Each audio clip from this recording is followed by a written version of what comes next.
Dana says he's never going to allow women into the UFC to fight, but then Dana changes his mind, and he changes his mind because of you, effectively. So in September 2012, I remember it very fondly. I remember where I was when I watched the first woman fight in the UFC. Dana says that he's signing the first ever woman fighter in the UFC, a lady called Ronda Rousey, despite saying a year earlier that he wouldn't, but he called you a game changer. And so you did end up changing the game. And you became UFC champion between 2012 and 2015. You won 15 fights back to back. Most of them finished within seconds. And you stacked up a bunch of records, including the fastest ever win, fastest submission, fastest title defense turnaround.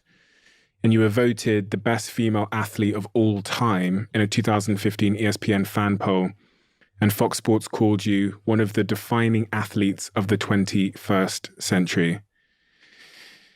Part of that sort of 15 fights back to back was, when I think about that period, is the amount of times you were fighting was really unusual. You were fighting, I think there were sometimes you were fighting 3 times in 9 months, which is kind of unheard of for anyone in the UFC. I mean, there's fighters today that seem to just fight once a year.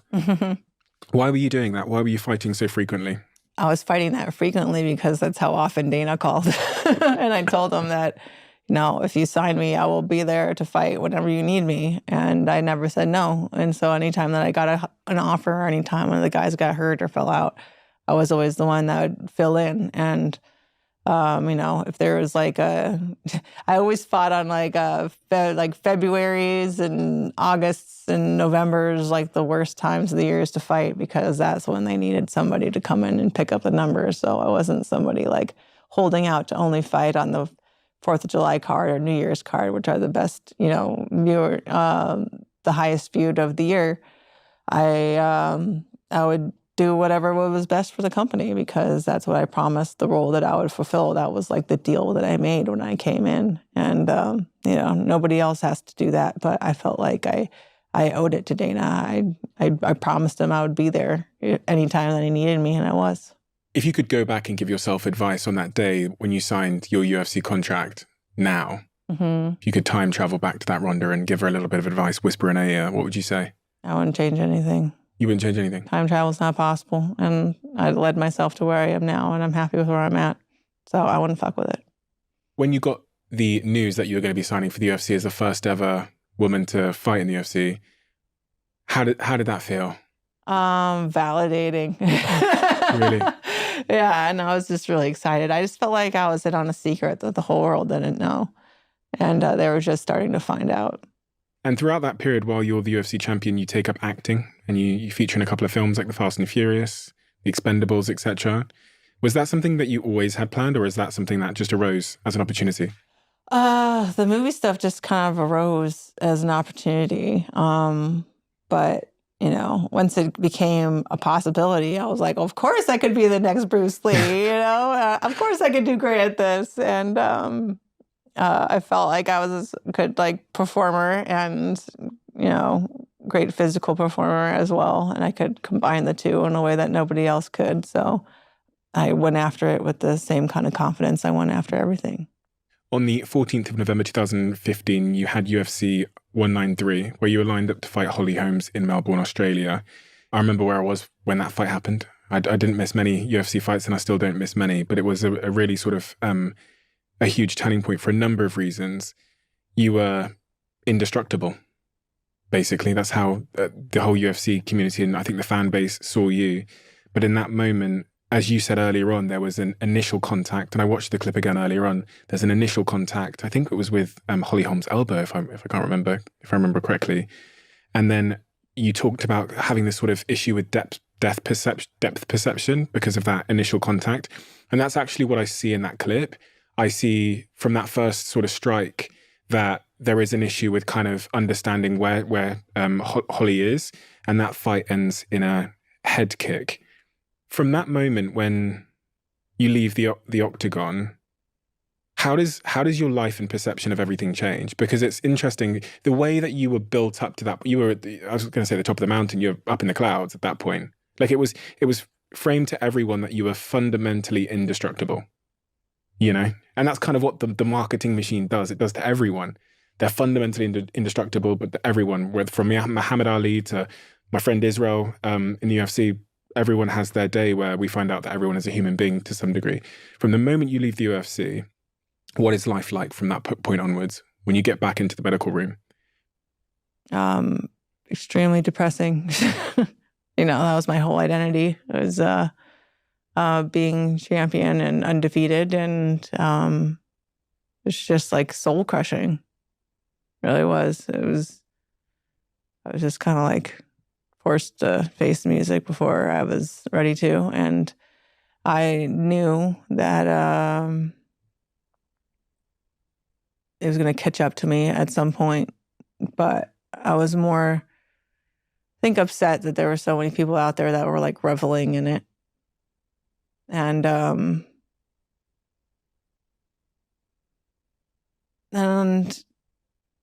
don't know, it just felt so like unjust in a way, because I just felt like it was just, there's so much of it just wasn't my fault, I just couldn't, like, my brain just couldn't take what I asked of it anymore.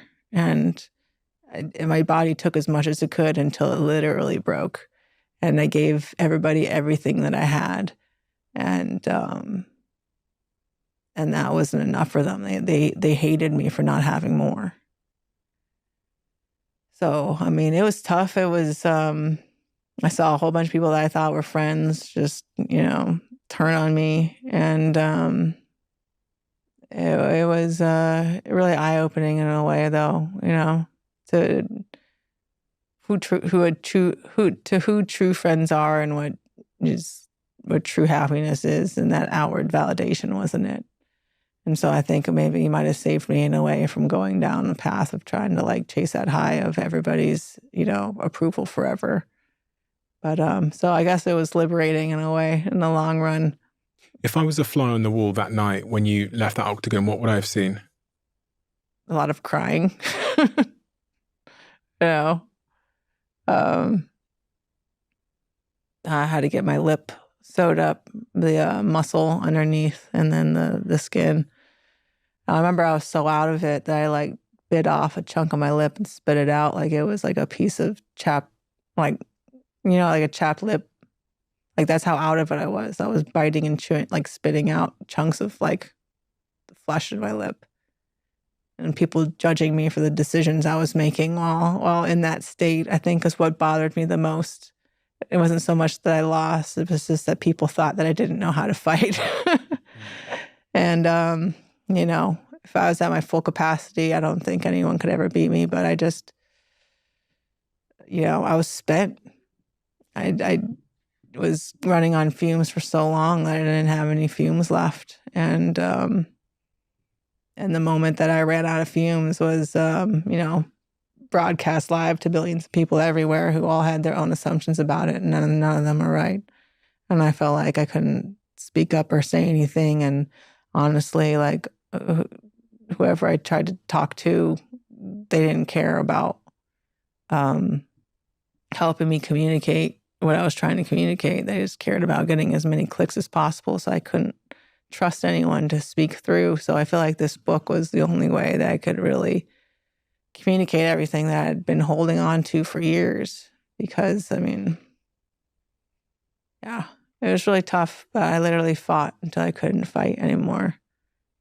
And maybe that's not enough for a lot of people, but I feel like I created the most efficient fighting style that ever created, that's ever existed. And I had to realize that only people that are truly great can recognize greatness. I wanted to be so great that even an idiot couldn't deny it.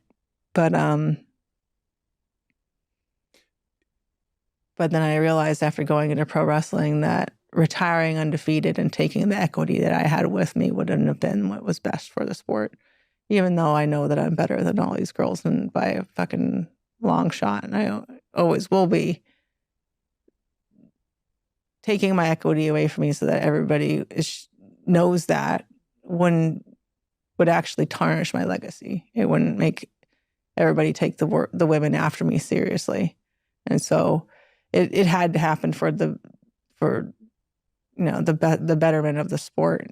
But, sometimes it still stings a little bit that it's, I'm not recognized as the greatest ever when I know I am. But my mom said all the time, really quick, this picture here, that she didn't care if everybody knew she was the best in the world. She only cared if she knew. She didn't care if that nobody knew who was the first American world champion of judo back in 1984. It was important to her. And I think like somewhere along the way, it started to matter more what other people thought than what I thought. And so I think being forced back to that was actually the best thing that could have happened to me. I don't think people realize the extent of, they see it as kind of just a game. Fighting, they see it as some kind of game that they're watching, like they're playing on the Xbox or PlayStation. But I don't think they understand the extent of the devastation on a human level that you kind of experience after that loss. And I think until you did that interview with Ellen, where you revealed that you'd gone back to your changing room and you had this sort of suicidal ideation about the future, most people didn't realize the extent of it until then. Did you literally have suicidal ideation in the days and hours following the fight?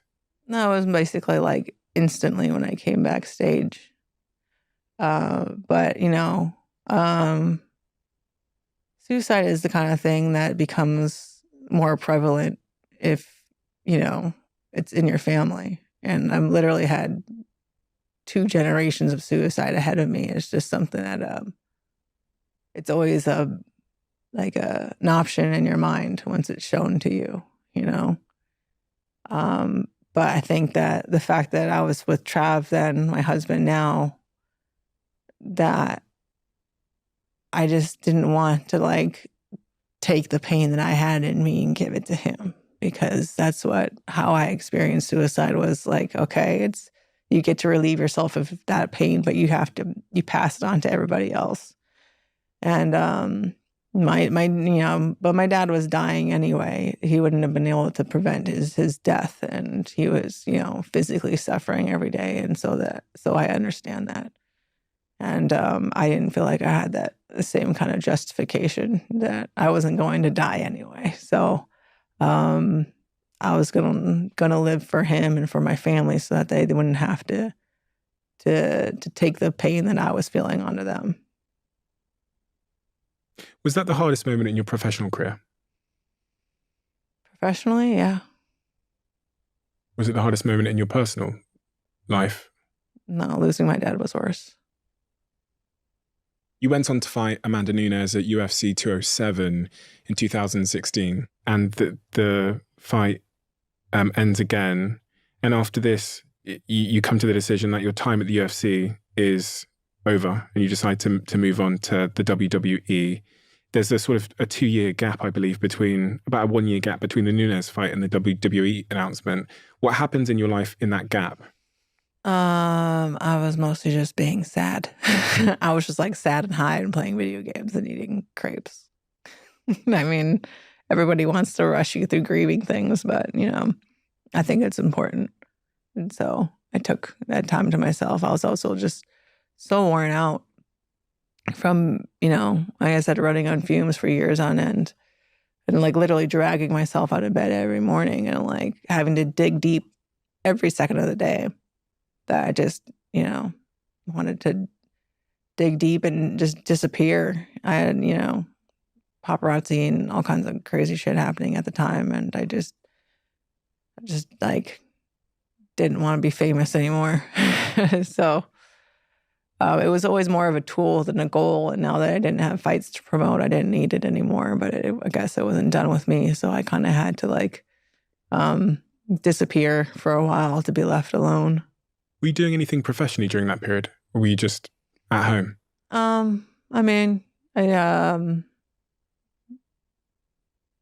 was just at home. I feel like I just needed to not give anymore. I don't think anyone can understand how exhausted I was and how much it had been asked of me for so long, that I just needed to rest. I needed to mentally and physically rest. And, but people that have, dug deep enough to make it to 2 Olympics and win 15 fights in a row. You know, not a lot of people understand how much effort that takes. And just sounds like numbers when you say it, but when you live it, it's just like, I literally had nothing left in me. I could barely get out of bed.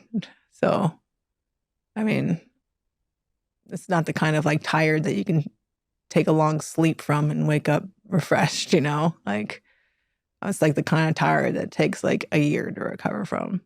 Is that depression in your mind? I guess so. You could call it depression.